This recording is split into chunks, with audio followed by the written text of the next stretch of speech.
कुछ भी नहीं बताया, बस इतना ही कहा कि संकट आने वाला है। देवराज, हाँ, ये सुनकर तो अब मेरी रातों की नींद ही उड़ गई है। संकट आने वाला है, क्या करें? महाराज महाराज महाराज, आप चिंता ना करें, हम हैं। हम मिलकर सभी संकटों से निपटेंगे। आपको कोई चिंता नहीं करनी चाहिए, आप निश्चिंत रहिए। निश्चिंत कैसे रहूं? इस मन को कैसे शांत करूं? मन तो बस संकट के बारे में ही सोचता है। हाँ, चलो अब देखते हैं कि मेरे भाग्य में क्या लिखा है। आपने जब कहा कि बूढ़ी माँ आप भविष्य देख सकती हो, तो मेरा भविष्य भी थोड़ा बताइए।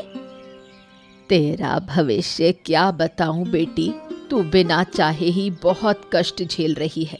तेरा दुख कोई नहीं समझता, लोग हमेशा तुझे गलत समझते हैं। आप सही कह रही हैं बूढ़ी माँ, चाहे मैं कितनी भी कोशिश कर लूं, मेरे दुख को कोई नहीं समझता। इन सभी चीजों की वजह मेरी सास है। मेरी सास मुझे कभी भी शांति नहीं देती। ये तो मैं देख रही हूँ, भविष्य में तेरी सास तेरा जीवन भी ले सकती है, ये संभावना है। आप कुछ करें बूढ़ी माँ, नहीं तो मैं बिल्कुल मर जाऊंगी। ये लो बहू, मैंने साग तोड़ दिया है, अब तुम खाना पकाना शुरू कर सकती हो। देखा आपने, आते ही मुझ पर काम लगा दिया। अब बताइए, एक औरत दिन रात मेहनत करती है। ये तो साफ दिख रहा है, फिर तुम इसे घर में क्यों रहने देती हो? घर से बाहर निकाल दो। तुम कौन हो?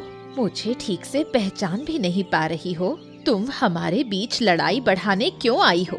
क्या चाहती हो यहाँ? सुनो बेटी, अगर तुम जिंदा रहना चाहती हो तो इसे अभी यहाँ से निकाल दो।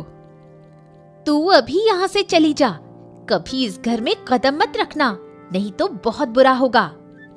क्या कह रही हो बहू? तुम मुझे किसी और की बातों में आकर मेरे घर से बाहर निकाल दोगी? हाँ हाँ, निकाल दूंगी, क्योंकि वो मेरा भला चाहती है और आप नहीं चाहती, इसलिए तुम्हें बाहर निकाल दूंगी। मुझे तुम्हारे साथ बात करने में भी कोई दिलचस्पी नहीं है। जल्दी यहाँ से चली जाओ। ठीक है बहू, मैं जा रही हूँ और कभी इस घर में नहीं आऊंगी।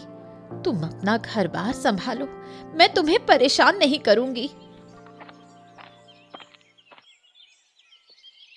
देखो गिन्नी, अरे गिन्नी, अरे गिन्नी बाहर आओ।